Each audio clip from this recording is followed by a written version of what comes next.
welcome to Simps Not So Anonymous. Thank you for joining us in our fight against the simp pandemic that is spreading throughout our great nation. This highly infectious disease that is making men weak and our women less submissive, destroying our families and causing our communities to fall into chaos. Today's simp tale is not fiction. These stories are based on actual events of a simp simping. The names will be changed to protect the innocent, but let's learn together, let's build together, let's fix this problem together. You young men that are wondering if you are a simp, if you're wondering, you are, and it's okay. We can fix it. We can fix it together. We can become men again. We can. But we gotta shut out the bullshit in this world that's knocking us down. We gotta close off I keep wanting to say abuse, not the abuse. We have to go ahead and be men and stand up and just say, we're not going to take it anymore. We're not going to simp to this world today. We're not. We're not going to simp to this world today. Not today. Hopefully never again. But the outside world, everything around us wants us to be a simp. Everything around us is telling us toxic masculinity. You know what toxic masculinity is? Being a man. It's not toxic. They definitely don't call it toxic masculinity when we're fighting a war and we're the ones out there doing it, getting it done, keeping us free. They don't call it toxic masculinity when you have guys on the top of a high rise that are pounding shit in 1,000 feet in the air. They don't call it toxic masculinity as these guys are hauling in these crab pots in the middle of the Bering Sea just so these little princesses back on shore can have their crab dinner. It's not toxic masculinity then. No, what's toxic masculinity is when they want to tell you it's toxic masculinity. When they want to control you, they tell you toxic masculinity. And the biggest way they're doing this to us today is social media and the news and the movies. You know, the sad part is I blame the media for a lot of this today, but they're also the way that we're going to turn this around. It's because we're going to get out there, we're going to have our voice heard, we're going to let you know there's no such thing as toxic masculinity. It's just being a man. It's just being a man. We don't care. We're more than happy to put that building together for you, but God damn it, we want our respect when we get home at night. We're more than happy to go climb on a crab pot and go bring in your crabs for you so that you can have your crab dinner in your fancy, stupid restaurant. But we want that respect. Obviously, we're going to get paid well for it, and that's the biggest reason why we're going to do it. But don't think you get to treat us like shit and call us toxic masculine men because the fact that we sit there and we do this. If it wasn't for us, this world would stop. It's because of those toxic masculine men in our law enforcement that you can actually go to bed at night feeling safe, because without that toxic masculinity, the criminals of this world would take over.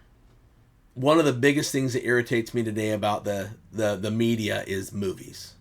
When I was a kid, every movie had a story. Every movie had a life lesson in it. Even the comedies tended to have some kind of a life lesson in it that said, hey, don't give a shit what they're saying to you anymore. Get out there and be a man. I was sitting here thinking about some of the movies that I grew up on, you know, and some of them are stupid. Some of them, the life lesson that they have, you heard about 1,000,000 times. One of the ones I was sitting here thinking about was Snow White. What was the life lesson in Snow White? They're like, wow, there was a woman living with like 7 dudes. What's that life lesson? Yeah, that was just funny. That was just funny. That wasn't the life lesson. What it was, though, is it showed when she went ahead and she cleaned the house, those guys came home, said, holy shit, this woman's taking care of me, Absolutely, I'll go wash up for dinner.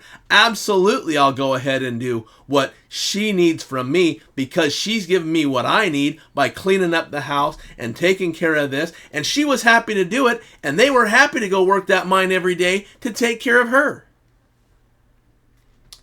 But the biggest thing that you should have taken away from Snow White is don't take snacks from a stranger because it might be poison. I learned that lesson.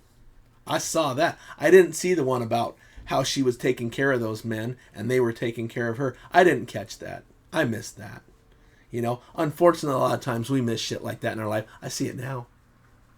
I see it now. That when a woman takes care of you, it makes you want to take care of her. They were living by themselves. They were happy. They didn't care. They were more than happy to wear dirty clothes day after day after day. But then once they had clean clothes and shit, they go, wow, this is kind of nice. This is kind of amazing. And yeah, if what she needs me to do is wash my ass before I sit down at the dinner table, okay, I can do that. You know, there's another one. There's another life lesson, and it's a comedy. Richard Pryor, funny as shit, hilarious actor, hilarious comedian, did so many movies, and whether you were paying attention or not, there was life lessons in those movies. Richard Pryor did a movie called The Toy, where there was a rich boy that bought him, and you're sitting there going like, that is the most racist, the most horrible, and back then we didn't consider it racist, we just thought it was funny. When you think about it now, a rich white kid buying a black man, yeah, that's racist. It was funny, but it was racist. But if you paid attention, what really happened in there was Richard Pryor showed that this rich white guy with this rich spoiled brat little boy, the rich spoiled brat little boy just missed his dad. He missed his dad. He needed his dad's attention, and his dad was so focused on making money that he had neglected his duty as a father. That's what it was really about. Everything else was just a joke. Everything else was there. But there was a life lesson that you're supposed to sit there and have your main focus be your family. Because all the money in the world doesn't make them happy. They still need your attention. It makes it nice. It makes it to where they have a lot of nice stuff. And it could make it to where they become a spoiled little brat like that kid did. But that kid still needs your attention no matter how much money you made. One of the other ones from Richard Pryor that I will love till the day I die was Hear No Evil, See No Evil. Richard Pryor and Gene Wilder are there, and both of them are handicapped. Richard Pryor's blind. He's a blind black man that doesn't know he's black, that doesn't want to admit he's blind. And Gene Wilder doesn't want to admit that he's completely deaf, and yet they're getting things done in their world. Richard Pryor, even with his handicap, wanted to work, wanted to take care of himself, wanted to get out there. The family around him was telling him, dude, you're blind, you can't do it. And he said, bullshit, I am. I can do it. And Gene Wilder is sitting there, as everybody's sitting there saying he's deaf, he goes, no, I'm not deaf. I don't know how this is getting around. Because he knows he can read lips. He's gonna figure it out. And the best part about the movie was when the two meet up, one realizes the other one's blind. The other one says that he's deaf. And he says, what are you, fucking blind? He goes, yeah, I'm fucking blind. What's your problem? Are you deaf? He goes, yes, I'm fucking deaf. And they worked it out. They get in bar fights. They do shit together. It didn't matter. Once you have that friend that doesn't give a shit about what your handicap is, what your issues are, you can make it. You can't do it by yourself. As a blind man, you can't sit there and get in a bar fight by yourself. But with your friend, even if he's deaf, you've got it covered.